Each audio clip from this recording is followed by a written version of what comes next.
O promotor de justiça do município de Pinheiro, Dr. Rui de Carvalho, chamou a imprensa para prestar esclarecimentos sobre a eleição dos novos conselheiros tutelares. É que partiu dos candidatos a denúncia de que o resultado já divulgado pelo Conselho Tutelar havia sido fraudado.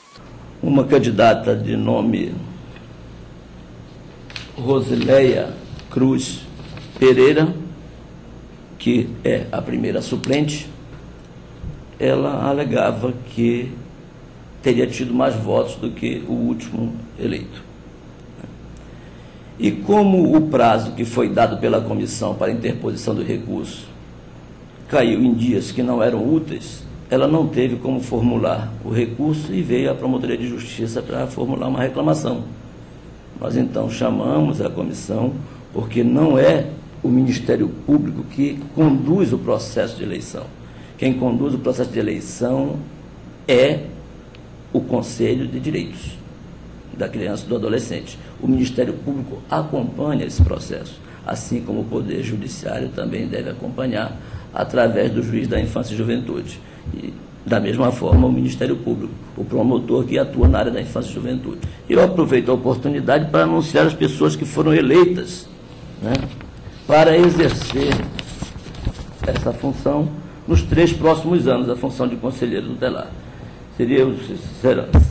São o seu José Ribamar Brito, cujo nome na cédula era Riba e o número dele era 13, com 1.224 votos.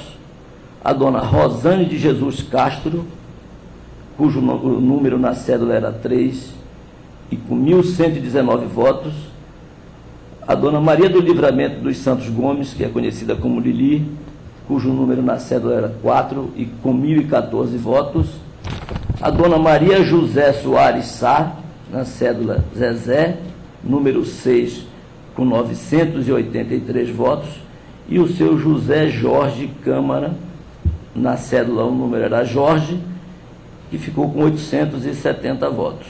Logo em seguida vem a dona Rosileia Cruz Pereira, que foi quem interpôs inicialmente o recurso, com 827 votos.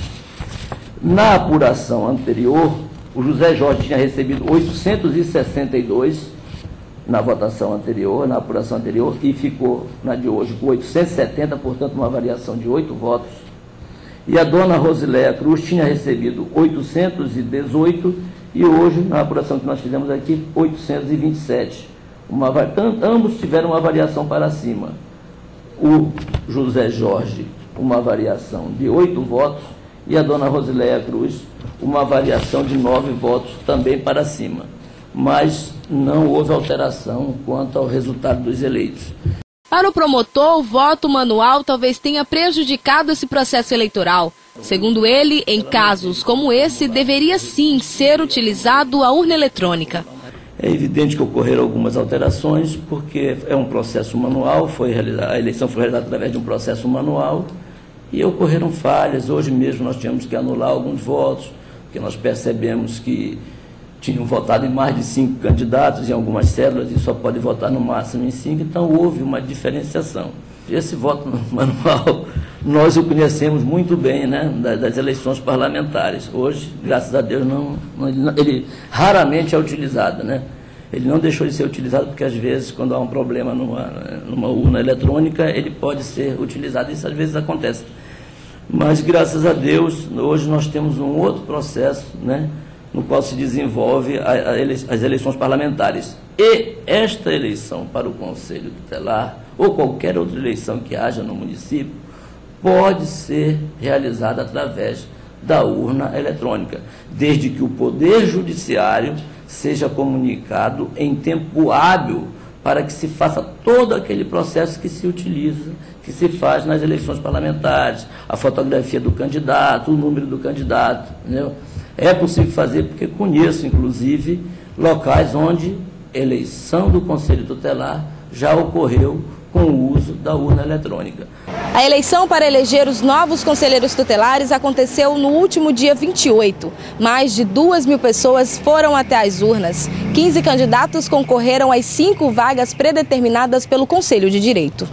O conselheiro tutelar tem um papel fundamental de defender os direitos da criança e do adolescente. E com o índice de criminalidade em alta, é obrigação de um conselheiro orientar a comunidade para que essa prática seja coibida.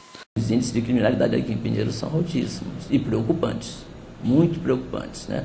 Tanto que vocês já nos procuraram, tanto o Ministério Público quanto o Poder Judiciário e as polícias de um modo geral na semana passada, né? Mas nós vamos ter a oportunidade de tratar isso com mais detalhes, vamos ter a oportunidade de nos reunir, os órgãos do Estado, as autoridades constituídas, para a gente traçar um planejamento para combater a criminalidade e diminuir esses índices, porque realmente nós precisamos fazer alguma coisa. Foi colocado ainda pelo promotor que o contingente de 5 conselheiros não é suficiente para atender essa demanda de boa parte da Baixada Maranhense e que deve também ser desenvolvido pelo Conselho junto à promotoria alguma medida para combater esse índice que vem, inclusive, aterrorizando a população em geral. Sem dúvida nenhuma, não. Mas é o que a lei prevê, é o que a lei estabelece, né? O que eu penso que nós devemos fazer, todos nós, né, enquanto cidadãos, é nós tentarmos mobilizar a sociedade para que ela contribua, para que a gente possa diminuir esses índices de criminalidade infanto-juvenil, não só infanto-juvenil, mas de um modo geral diminuir a criminalidade.